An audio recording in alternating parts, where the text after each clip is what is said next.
Hello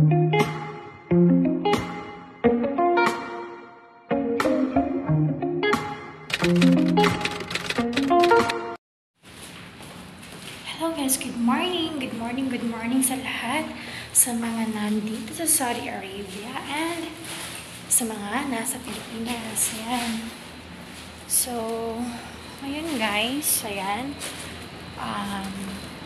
kakababa ko lang at hindi ako nakapag-video sa taas. Nahihirapan ako magbukas. Kasi yung mga kasamahan ko, pang hapon sila at tulog pa sila. At kung mapapansin nyo, ang dami kong dala. O, diba? Hindi ko alam kung saan pa talaga ako pupunta, no? Pupunta ng trabaho o tawag nito? Mag-travel. Both. Kasi parehas kong gagawin yon.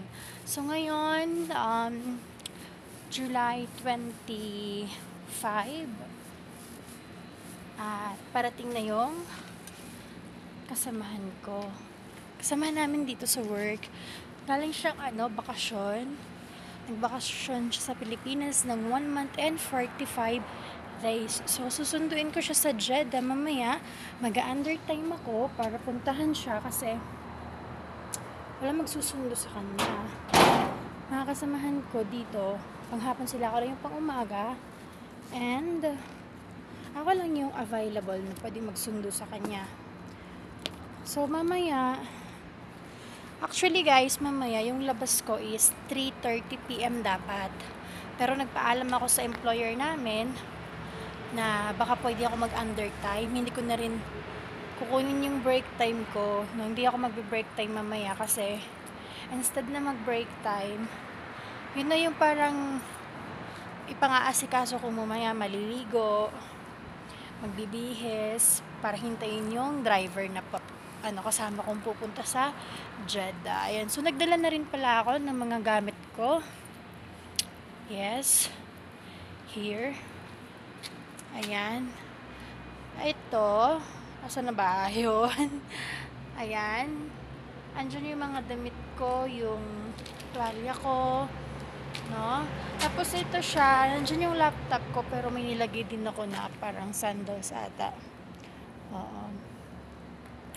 So ayun, aga-aga ko 'di ba?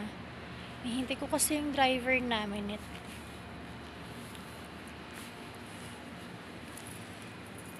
Parang nantok pa ako. Hindi talaga. Kapag umaga talaga yung yung duty ko, no, yung schedule ng work ko. Parang yung tulog hindi sapat sa akin. Kasi hindi ako nakakatulog ng maaga, guys. Oo, kahit na wala akong ginagawa o hindi ako inaantok. Tapos pag hapon kasi natutulog ako, yung break time ko dapat sa hapon, kasi yung break time ko 1:30 talaga. Pero hindi ko siya ginagamit as like mag-cellphone. Minsan ganun ako dati. Oo, dati ganun ako. Pero ngayon, instead na gano'n yung ginagawa ko, natutulog na lang ako. Kasi yung mata ko talaga, as in, alam mo yun, parang, as in talaga, parang babagsak na yung mata ko. Kaya, inaano ko na lang siya, tinutulog ko na lang siya. Kaya, pagising ko noon, after break, pagising ko, ay, sarap. Sarap sa feeling, guys. Kasi, alam mo yung parang na-charge yung katawan mo, 'di ba? Yung kulang ka sa tulog kasi pang umaga ka tapos hindi ka nakatulog ng maaga, tapos magwo-work ka pa. So parang drain ka, pagod ka, 'di ba? Kasi nakakatulog ako niyan minsan mga 12. Dati mas malala ako dati, guys, kasi ang tulog ko talaga niyan kahit pang umaga ako nasa 3 AM. Tapos gigising ako noon ng 5 kasi para maliligo, magkakain, tapos ang work ko, ang oras ng trabaho ko is 6:30. So, dapat 6:30 nasa gym na ako. Ayan. So, hintayin lang natin yung ating driver papuntang gym. So, here na guys yung driver natin. I can't open the door. Oh my God. Assalamualaikum.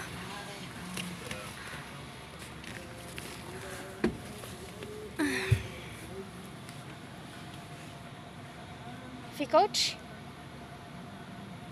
Fit? Okay. Asma.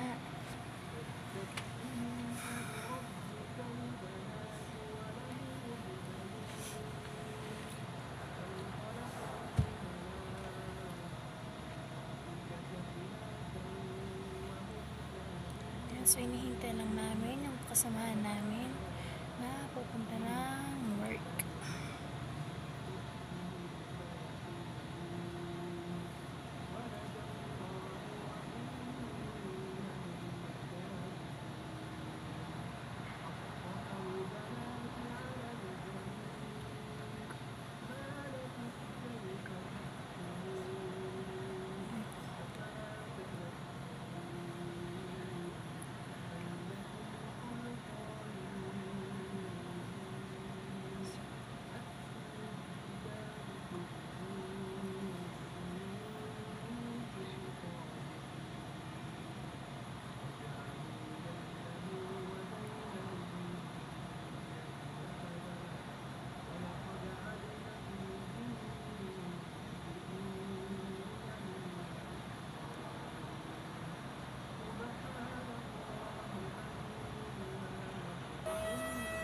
Andiyan na siya. Mas...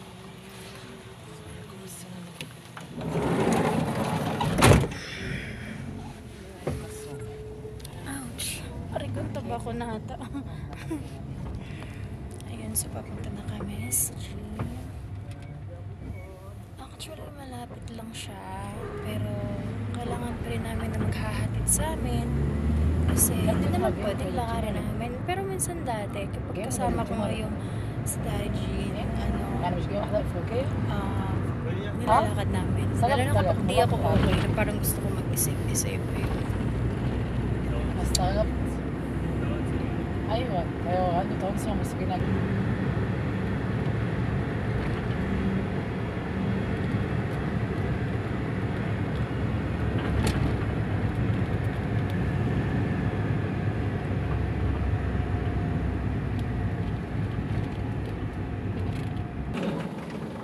We're already here.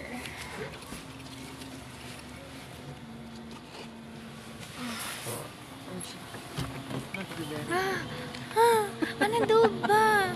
Anak kabira! Syakran! Hindi ako kasya sa pinto. So, andito na kami. Papasok na kami sa gym. Sa pakaramdam ko pa, uulan na, madilim ah. Ming! Oh, may pusa dito. Ming! Asa na yun? Hi, Ming Ming! Tumaba.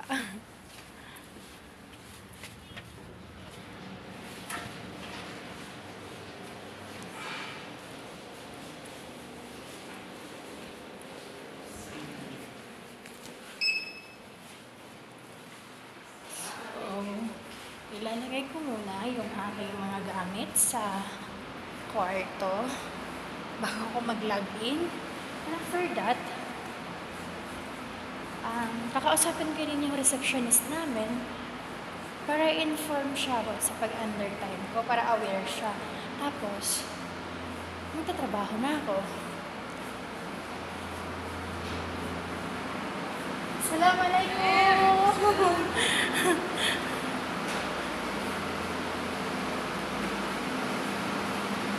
So, here na pala guys, yung swimming pool natin. So, pwede natin siya ipakita kasi walang tao. Yan. Yung swimming pool namin dito. Dito ko ilalagay yung gamit ko sa may swimming pool area na room kasi dito na rin ako maliligo. So, may shower dito. Yun, so wala pang ilaw dito, madilim.